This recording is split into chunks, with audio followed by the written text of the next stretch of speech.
Good morning, everybody. I hope you guys are all doing well. I hope you had good weeks, staying warm. My body has been freaking out because the temperature dropped like 5 degrees, and it's been telling me that I'm really cold pretty much all week. So I hope your body is not freaking out like mine is, and I hope you're staying warm. Today, we are looking at Hebrews chapter 4, verses 1 through 13. And I'm going to read that before we get any further into the content. Starting at verse 1 of chapter 4. Therefore, while the promise of entering his rest still stands, let us fear lest any of you should seem to have failed to reach it. For good news came to us just as to them, but the message they heard did not benefit them, because they were not united by faith with those who listened. For we who have believed enter that rest. As he has said, as I swore in my wrath, they shall not enter my rest. Although his works were finished from the foundation of the world, for he has somewhere spoken of the seventh day in this way, and God rested on the seventh day from all his works. And again, in this passage, he said, they shall not enter my rest. Since therefore it remains for some to enter it, and those who formerly received the good news failed to enter because of disobedience, again, he appoints a certain day, today, saying through David so long afterward, in the words already quoted, today, if you hear his voice, do not harden your hearts. For if Joshua had given them rest, God would not have spoken of another day later on. So then, there remains a Sabbath rest for the people of God. For whoever has entered God's rest has also rested from his works, as God did from his. Let us therefore strive to enter that rest, so that no one may fall by the same sort of disobedience. For the word of God is living and active, sharper than any two-edged sword, piercing to the division of soul and of spirit, of joints and of marrow, and discerning the thoughts and intentions of the heart. And no creature is hidden from his sight, but all are naked and exposed to the eyes of him to whom we must give an account. It is a little bit of a confusing passage. There's a lot of different things going on. I'm not going to try to explain every single thing that's happening there, but I will do my best to give a good idea of what is happening. And I think the best way to do that is to start with where we're at in the book of Hebrews. And I'm going to share my screen here.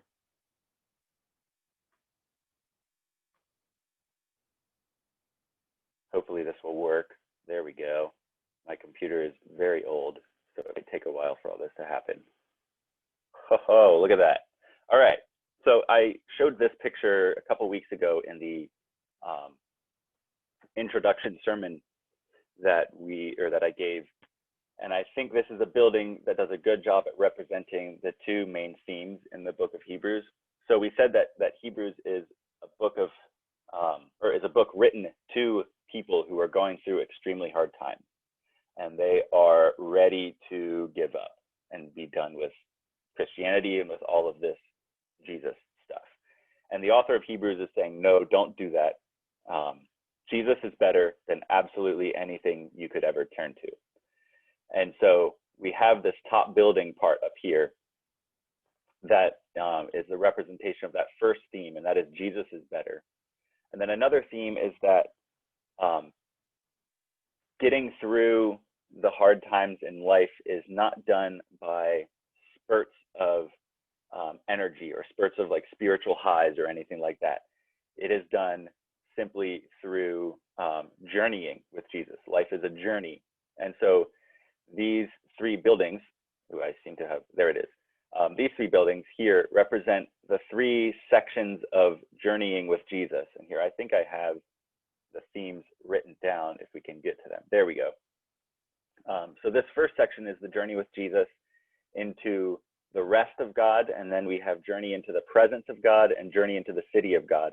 And Jesus plays a different role in each one of these sections. So in this first section, he's a prophet. Next section, he's the ultimate priest. And then he plays the role of the king.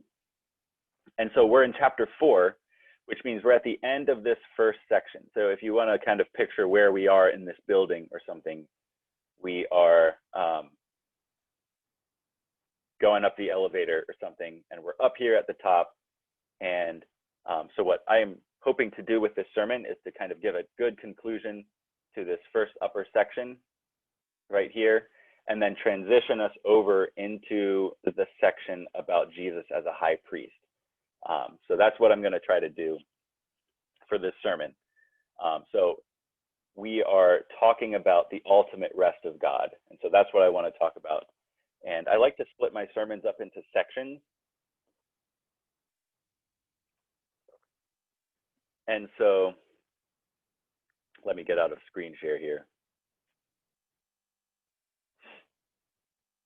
There we go.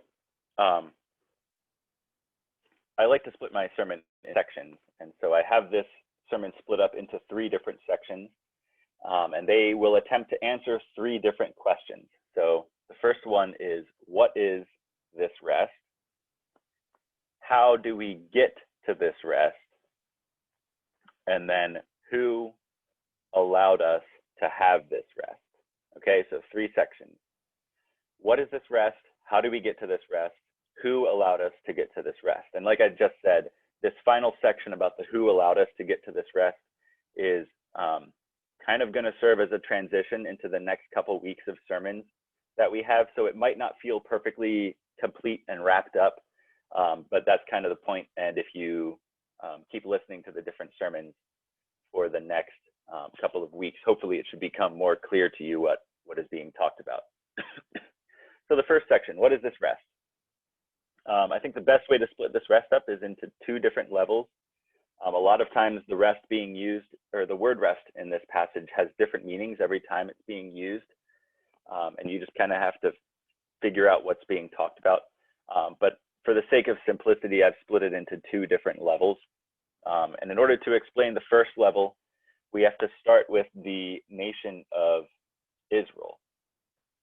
And so the nation of Israel was, they were in Egypt, and they became very numerous, and just were growing very fast. And the Pharaoh of Egypt, or the king, he became worried that they would take over. And so he enslaved them and made them slaves and workers. And he forced them into labor, forced them into bondage. He mistreated them. He overworked them. And they still continued to grow. And so what he did was he made a decree that if any baby was born and it was a male, it had to be thrown into the Nile River. And so it was his attempt at the nation of Israel population control, or something like that. And so this was a very hard time of slavery for the Israelites.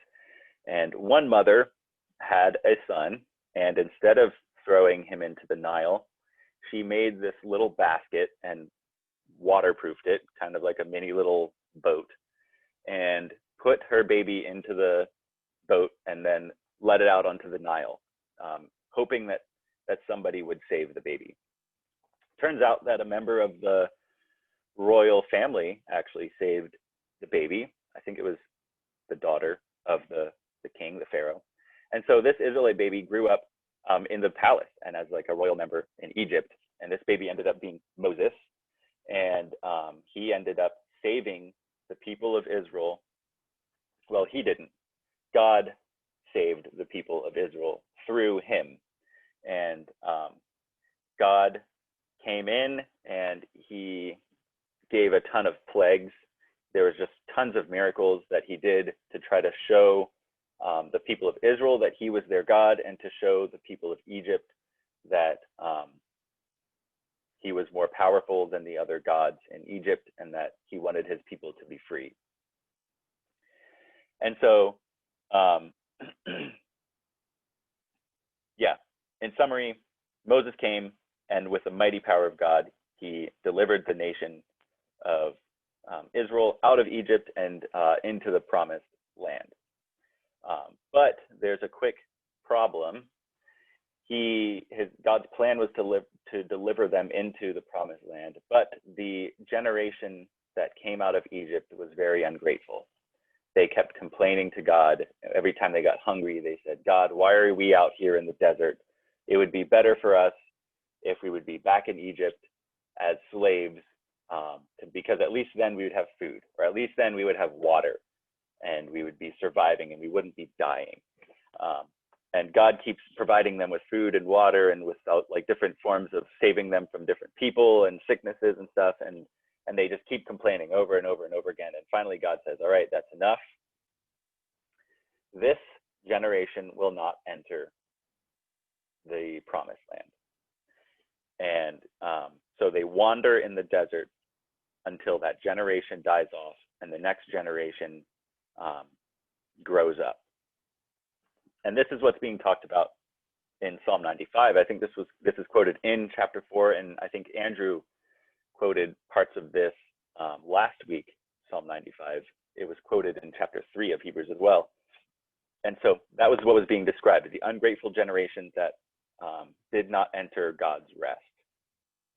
And so eventually, after a couple of years, after that generation died off, Joshua brought the new generation of Israelites back into the promised land. And so this is the first type of rest that we're talking about that's being mentioned in Hebrews 4. And it's kind of a physical rest that was given to the Israelites kind of as a symbol of the rest that God can give.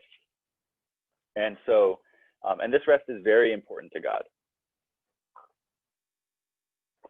It is so important, in fact, that in Deuteronomy 5, Moses is sent up into a mountain to receive the 10 commandments from God. So you can kind of think of this as like the top 10 things that God would want his people to do. And so God says, do not have any other gods except for me. He says, don't make any other gods. Don't murder. Don't steal. Don't covet each other's stuff. Do not lie about your neighbor. Bear false witness. Don't do that. Rest. Okay, so rest is in that list. And it's actually one of the only, it's one of two of the 10 commandments that is listed in the positive. So all of them are like, don't do this, don't do that, don't do this. And the only two that he says, do this, is honor your father and mother and observe the Sabbath and rest. And not only should you rest on the Sabbath, but your family should rest. Your cows, they should rest. Your goats should rest. Your donkeys should rest. Your servants should rest. Your slaves should rest. Anybody who is visiting your house should rest. So essentially, if there's any living thing in your house, it is supposed to rest on the Sabbath. Okay, so this isn't just a surfacey kind of like, oh, just don't do anything. It's like, no, everything in your house, not even your animals, they shouldn't even be doing anything either. And the reason for why God gives this rest, I think, is amazing. I'm going to read it. It's in Deuteronomy 5. You don't have to turn to it if you don't want to. It says to rest, and then the reason for it is, you shall remember that you were a slave in the land of Egypt, and the Lord your God brought you out from there with a mighty hand and an outstretched arm. Therefore, the Lord your God commanded you to keep the Sabbath and rest. And so you might think, well, why is remembering our slavery a reason to rest? But I think what God is trying to say is that the act of resting is the real way a declaration of freedom. It's basically saying, I am not a slave to what society tells me I should do. I do not have to look the way society wants me to. I don't have to work as hard as society thinks I need to work to be successful. I don't have to get the grades that my teachers are telling me I need to get in order to be a successful person in the world. I don't need to have all of the modern technology that the TV keeps telling me that I need to have. It's basically saying I am not a slave to what the world expects of me. I am free, and it is a declaration that your identity is not in the people around you, not in the society around you, but that your identity is in God. Okay, that is what he's trying to say. He's trying to say, look, remember how I brought you out of Egypt, out of all of this slavery, and so therefore you should rest, as a remembrance and a declaration of how you are now free and you are now my people. And so I think that's a really cool reason. It's not just simply like, don't do anything because working hard is sometimes bad for you. It's like, no, don't do anything for one day because you're free and you don't have to live up to the expectations that the people around you are trying to push onto you. And so this is the first level of rest. And it is a rest. God saved his people from slavery and he delivered them to the land where they could rest. And so this is a physical rest. And it is a little bit more of a symbolic rest that kind of explains the second level of rest that we're going to get into. So the second level of rest is the rest of God. And it is a quote in this Hebrews passage from Genesis, where it says, God rested after he created the world. On the seventh day, God rested. Now, God is God. And so I'm not completely sure the best way to explain this. I don't know if it can fully be explained well by me. But I don't really think God can get physically tired. So I don't think this is talking about God creating the world and then just being exhausted. And so he had to like lay down for a little bit. This is a little bit different. And there's a little bit of a hint into what this kind of rest is like. When God created the world, he saw that it was good. And it says that God was satisfied with his work and he saw that it was good. And so this is a rest that is much deeper, and it involves a satisfaction with your creation and with who you are, and with just simply with who you are.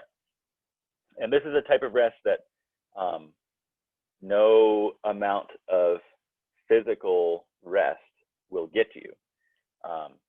You can have vacation after vacation after vacation. You can have long weekends, and if you don't have and like all of those vacations are not going to get you this deep rest that is being talked about here. In case you didn't know, we as human beings sleep in different stages. Fun fact for the sermon fun fact, you sleep in stages, 4 of them to be exact, by the way. And in order for our sleep to be restful, you need to have multiple occurrences of deep sleep. Okay, and so you can look, there's like little charts where you're in this surface level sleep, and then you drop down into this deep sleep, and you go up, and then you drop down again, and you go up, and you drop down again. And you need to have like 2 or 3 of these like deep sessions of sleep in order for you to be fully rested and rejuvenated. And I think this is a good analogy of these 2 types of rest. So just like sleep can't rejuvenate you without getting this like deep sleep, the same way physical rest can't completely rest you without this deep level of rest. So I hope that makes sense. Just like how we can quickly try to like sleep, and you won't really get a restful sleep until you can get deep sleep. You won't really get a true rest until you can get this deep rest. No amount of physical rest will get you this deep rest. Judith Shulevitz, I don't know if any of you guys know who Judith Shulevitz is, kind of a tongue twister. She's an American journalist who writes a lot about the Sabbath. And I'm going to quote her a little bit because I think she does a good job at explaining these different levels of rest. She says this: many people mistakenly think that all you need to do to rest is to stop working. The inventor of the Sabbath, however, knew it was much more complicated. You cannot simply downshift casually and easily like you do when you slip into bed. This is why the Puritan and Jewish Sabbaths were so exactingly intentional. They did not exist simply to promote togetherness. They are designed, rather, to convey to us a story about who we are. A story about who we are. The story of the Sabbath is that of creation. God rested because, excuse me, we rest because God rested on the seventh day. In other words, we rest to honor the image of God in us, to remind ourselves, and here's the key, to remind ourselves that we are more than just what we do during the week. Okay? So this is basically what she's trying to say, is that rest is not simply just stopping what you're doing. Rest is a recognition of who you are. And for us as Christians, it is a recognition of who we are in God. So that is, what is this rest? How do we get to this rest? Because we can see in verse 1 of Hebrews that the rest is still available to us. Let me read that. In chapter 4, verse 1, it says, therefore, while the promise of entering his rest still stands, so it still stands, it's still available. So how do we get it? And this is the part that I kind of wish I could just skip. It's not fun to hear. It's not going to be what you might think is an enjoyable thing to hear. It might make you really uncomfortable. And this is where a lot of people would simply just say, you know what, I don't want to be uncomfortable. I'm not gonna listen to this, and I'm not going to heed what is being said. But in this passage, I think there are some warnings and images that I think are vital to understanding how we can get access to this rest that God has made available to us. And so get ready to get a little bit uncomfortable. I think that's kind of the point of this passage. So there are 3 F's. It's 3 words that start with the letter F that I'm going to use. It's something that, I forget what his name is. One scholar, he came up with 3 F's about how to get to this rest. And I think it's good. So I'm going to go through them. And the first one comes right from verse 1. It says, since the promise of entering his rest still stands, let us fear. Fear is the first F. And this is interesting. It's the Greek word. I'm not good at pronouncing Greek, so all of you guys who know Greek can correct me. I think it's like phobio. So it's where we get the word phobia. So let us phobia. Let us fear, lest any of you should seem to have failed to reach it. And so you might think, why are we supposed to fear? I thought being a Christian means we're free from fear. Like, don't we sing a song that we're no longer slaves to fear, right? So why are we being told here that we need to fear? And I think what he's trying to say is that we must realize that it is possible to be with God and yet not enter his rest. And the example given here is one that we've already gone through. It is the Israelites. They saw the miracles. They saw 10 plagues they saw 10 miracles that God did to the Egyptian people so that he could free his people. They saw the waters of the Red Sea split apart, and they walked across the Red Sea on dry land, and then watched the sea crash down on the army that that was pursuing them and trying to take them back into slavery. They were very thirsty, and they saw Moses hit just simply hit a rock with his stick and water came gushing out for them to drink. There was one time that they needed more water and they were thirsty again. And there was this pond of water, but it was bitter and the water wasn't good to drink. And God said to just throw a log into the water. I think that's what it was. And so Moses threw a log into the water, and then the water was good to drink, and they all drank. And then every morning they would wake up and there would be food on the ground for them to eat. So they saw miracle after miracle after miracle, and God kept saving them over and over and over again. And yet they still complained and still were ungrateful, and they all died in the desert. They all died in the desert. They weren't able to enter the rest of God. They weren't able to enter the rest that God had provided for them. And so we cannot presume that our status, simply by nature of our status, will get us there. We can't presume that being in the right family will get us there. We can't presume that correct politics will get us there, that our family will get us there, that church will get us there, that being in the right denomination will get us there, that having the right view of morality will get us there. We cannot just presume that that will get us there. We must fear, because the people who saw all these works of God did not reach it. And so we must fear that we should not fail to reach it. So that's the first F. The second F is faith, and that's from verse 2.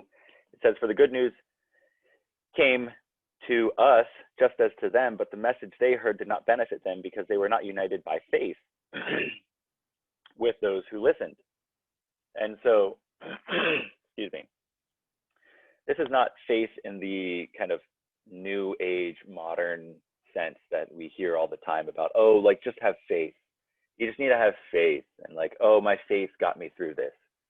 No, it's a very intentional faith. And if you look up the definition of faith, faith has to have an object, okay? You can't just have faith. You have to have faith in something.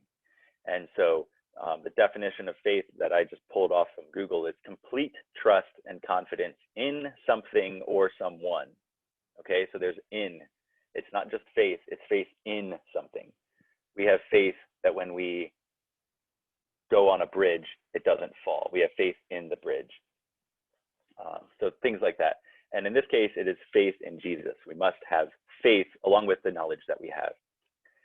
But then I love this next F. This next F is fight, which I think it's a good combination of faith and fight.